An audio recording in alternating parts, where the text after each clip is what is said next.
D'abord, une petite nouvelle qui est intéressante. Il y a une Montréalaise qui a été retrouvée dans le sable là, à Cuba. Elle venait juste d'arriver, puis elle avait un petit bras en l'air. Fait qu'il y a quelqu'un qui passe, il voit un petit bras qui dépasse. Ben, c'est une Montréalaise qui est morte. Bon, possiblement une Québécoise. Elle a un nom, Traboulsi. Alors, j'ignore si c'est une immigrante ou une née au Québec. On verra. Ça va nous y mener dans quelques minutes. Et j'en profite.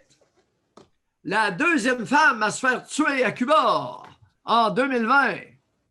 J'interpelle le grand Jacques Langto, ancien felkiste, ancien révolutionnaire, encore révolutionnaire, mais ancien terroriste, ex-terroriste. Alors, Jacques régulièrement nous fait l'apologie de Cuba, le pays où coule le lait et le miel, où il s'est réfugié quand le Québec lui a donné un coup de pied dans le derrière. Et il n'a de cesse de nous faire part des grandeurs de ce pays absolument taré, de cette culture arriérée. 20 piastres par mois, chers abonnés, 20 piastres par mois, mais 40 $ par mois pour les docteurs et 40 $ pour ceux qui travaillent dans l'hôtellerie. Oui. Toujours est-il qu'il nous vante les grandeurs de ce pays taré, puis à l'occasion, c'est notre ami Gilles Proulx qui le rejoint, parce qu'à Cuba, ils sont tous instruits, puis ils ont tous accès à des soins médicaux. Des soins de santé exceptionnels. On les applaudit. Maintenant, 2 femmes assassinées, mesdames, cessez de considérer Cuba comme un pays sécuritaire. Quand vous sortez du terrain de l'hôtel, faites attention parce que votre peau pourrait ne pas valoir trop cher. 1. Deuxièmement, la police à Cuba, je ne pense pas que ça existe parce qu'il fonctionne avec le système chinois de dénonciation. On n'a pas besoin de police en autant qu'on a une armée. L'armée cubaine existe. On a une armée, puis on a les dénonciateurs. Hein, Jacques? J'aimerais que Jean-François envoie ça à Jacques, puis que Jacques réponde. Parce que Jacques aime ça écrire dans le Journal de Montréal, dans l'Empire québécois.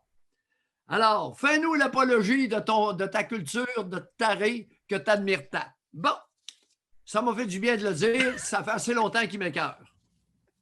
Mais on le voit que ça a sorti avec allégresse. Maintenant, Jacques Langto est un Québécois, un Canadien français. Parlant de Canadiens français et de Québécois, là, on va commencer à se parler. OK? On a une comique qui a le droit de s'exprimer, comme dit Antoine. On a une comique du nom de Emmanuela Lambropoulos. Elle est née à Montréal de parents grecs. Elle est définitivement anglo-québécoise. Alors, elle est née à Montréal, c'est une Québécoise. Et une enseignante de formation, mais elle n'a pas enseigné. Écoute, allez pas vous imaginer qu'Emmanuela Lambropoulos va être une représentante des Canadiens français. Non, c'est une anglo-québécoise. Puis, elle a sa place en tant qu'anglo-québécoise. Vient à sa rescousse. Écoute, quand tu as une femme, il faut qu'il y en ait un autre qui arrive au plus vite parce qu'autrement, elle va couler. Alors, Chelsea Craig.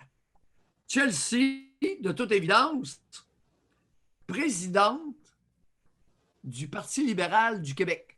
Parti libéral fédéral au Québec. Chelsea Craig, j'ai bien l'impression que c'est une anglo-québécoise, elle et tout.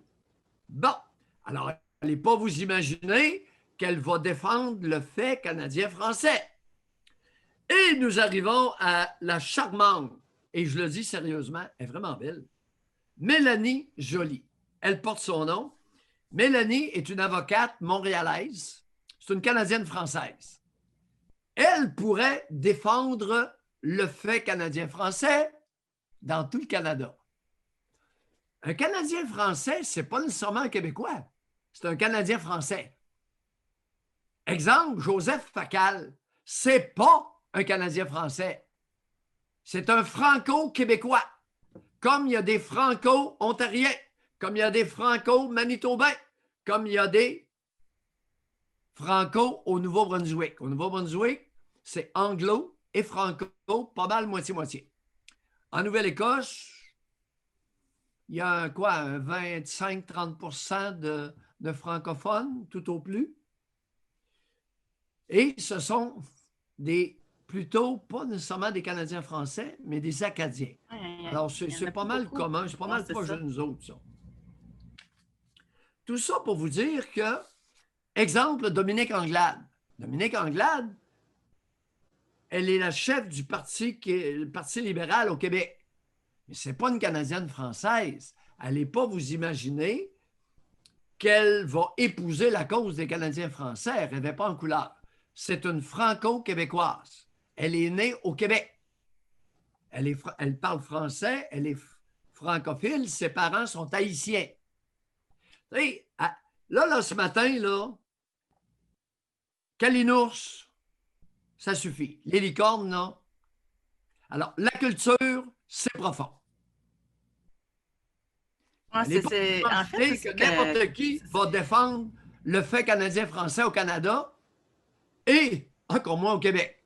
Alors, je ne suis pas surpris, c'est correct. Mais quelqu'un qui est né au Québec comme elle, comme Dominique Anglade, c'est une Québécoise. Elle a été dans la mais elle a été dans la culture québécoise. Non, elle a baigné dans la culture haïtienne. Mais elle a grandi là-dedans. Elle est allée à l'école, elle s'est fait sûrement des amis. Non, ses antécédents familiaux, c'est plus fort que sa terre d'accueil. Oui. Non, mais je pose la question, là. Ben oui. Non, on en parle. Oui. La réponse, c'est oui. La culture, ce sont les racines. Les racines tiennent l'arbre. Puis les racines peuvent être profondes. Est-ce que tu savais que des racines de vigne, ça peut descendre jusqu'à minimum 30 pieds et plus? Est-ce que tu savais que D'où votre inquiétude avec Teresa Tam, vous faites toujours référence à ça, la culture est plus forte que la terre d'accueil. Bien, voyons! Sur minimum 3 générations. Voyons, Emmanuella, c'est correct ce qu'elle fait, Emmanuella Lambropoulos. C'est une anglo-québécoise et elle défend la sous-culture anglo-québécoise. C'est correct. C'est correct. Il n'y en a pas de problème. Puis je vais me battre pour qu'elle ait le droit de parler. Ah oui. Mais elle ne représente pas la culture canadienne-française.